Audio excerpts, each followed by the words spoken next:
இன்றைக்கி நம்ம ரொம்ப சூப்பரான டேஸ்டான கத்திரிக்காய் காரக்குழம்பு குக்கரில் செய்ய போகிறோங்க. டேஸ்ட்டு வேறு லெவலில் இருக்கும். எப்படி செய்யலான்னு சொல்லி பார்க்கலாங்க. ஃபஸ்ட்டு நம்ம கேஸ் ஸ்டவ் ஆன் பண்ணி குக்கர் நம்ம வச்சுக்கலாங்க. குக்கர் நமக்கு நல்லா காஞ்சதுமே நம்ம சாம்பாருக்கு யூஸ் பண்ணக்கூடிய கரண்டியில் ஒரு குழி கரண்டி அளவுக்கு நீங்கள் நல்லெண்ணெய் எடுத்துக்கோங்க. எண்ணெய் நம்ம ஊற்றுனதுக்கப்புறம் எண்ணெய் நல்லா காஞ்சதுக்கப்புறம் கொஞ்சமாக நம்ம கடுகு சேர்த்துக்கலாம். இது கூடவே நீங்கள் ஒரு கொஞ்சம் போல் மட்டும் வெந்தயம் நீங்கள் சேர்த்துக்கோங்க. நமக்கு கடுகு நல்லா பொரிஞ்சுரட்டுங்க. கடுகு நமக்கு நல்லா பொரிஞ்சதுமே ஒரு 10 முழு பூண்டு பல் நீங்கள் சேர்த்துக்கோங்க. அதுக்கப்புறம் 2 பெரிய வெங்காயத்தை சின்ன சின்னதாக கட் பண்ணிட்டு வெங்காயமும் நம்ம சேர்த்துக்கலாங்க. இது கூடவே நம்ம பச்சை கருவேப்பிலை ஒரு கொத்து போல் நீங்கள் சேர்த்துக்கோங்க. அதுக்கப்புறம் நம்ம வெங்காயத்தை ஒரு கரண்டி வச்சு நல்லா நம்ம வதக்கி விட்டுக்கலாங்க. இந்த வெங்காயம் நமக்கு வதங்கட்டுங்க. இதுக்குள்ளே நம்ம ஒரு பேஸ்ட் ரெடி பண்ணிவிட்டு வந்துடலாங்க. ஃபஸ்ட் நான் பார்த்தீங்கன்னா ஒரு 3 தக்காளி கட் பண்ணி வச்சுருக்கேன். அதுக்கப்புறம் சின்ன அரைமுடி தேங்காவுமே நான் கட் பண்ணி எடுத்துருக்கேங்க. இப்போ நம்ம இந்த 2 பொருளுமே நீங்கள் ஒரு மிக்ஸி ஜாருக்குள்ளே நம்ம மாற்றிக்கலாங்க. பாருங்கள், இப்போ நம்ம மிக்ஸி ஜாருக்குள்ளே நம்ம மாற்றியாச்சுங்க.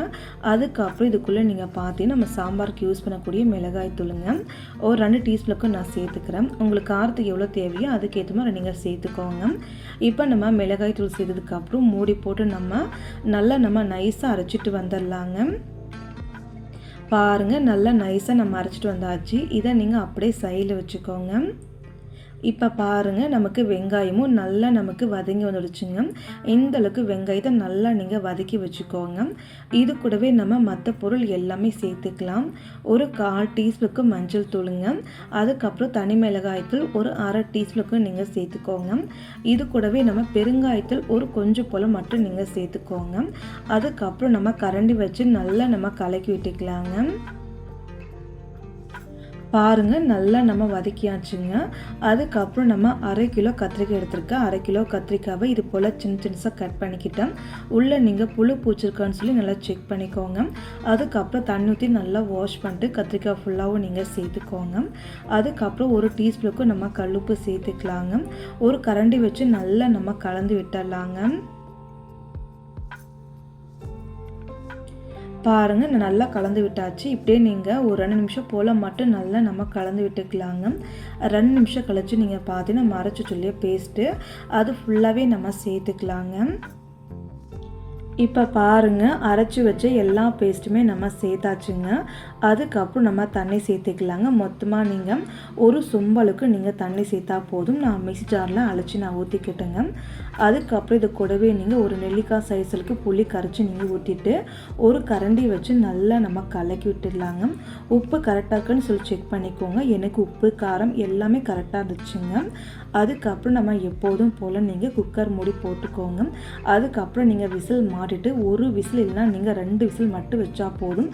அதிக விசில் வைக்காதீங்க. நான் பாருங்கள் 2 விசில் மட்டும் வச்சுங்க. நான் குக்கர் மூடி ஓப்பன் பண்ணி வச்சுக்கிட்டேன். மேலே ஃபுல்லாகவும் நமக்கு நல்லா எண்ணெய் பிரிஞ்சுருந்துருக்குங்க. அதுக்கப்புறம் நம்ம கொஞ்சம் போல் கொத்தமல்லி தழை கட் பண்ணி நம்ம சேர்த்துக்கலாங்க. இது போல் கொத்தமல்லி தழை நம்ம சேர்த்ததுக்கப்புறம் எப்போதும் போல் கரண்டி வச்சு லைட்டாக நீங்கள் கலக்கி விட்டுக்கோங்க. கலக்கி விட்டு டேஸ்ட் பண்ணி பாருங்கள். டேஸ்ட்டு வேறு லெவலில் இருக்குங்க. கண்டிப்பாக இந்த மாதிரி ஒரு டைம் நீங்கள் செஞ்சு பாருங்கள். அதுவும் முக்கியமாக குக்கரில் இது போல் கத்திரிக்காய் காரக்குழம்பு செஞ்சு பாருங்கள். டேஸ்ட்டு வேறு லெவல் இருக்கும். டேஸ்ட்டுமே நீங்கள் மறக்க மாட்டீங்க.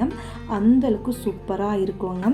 மறக்காமல் உங்கள் வீட்டில் நீங்கள் ட்ரை பண்ணி பார்த்து எனக்கு கமெண்ட் பண்ணுங்கள். மறக்காமல் பிடிச்சிருந்தா ஒரு லைக் பண்ணிக்கோங்க. சப்ஸ்கிரைப் பண்ணுங்கள், ஷேர் பண்ணுங்கள். Thank you friends.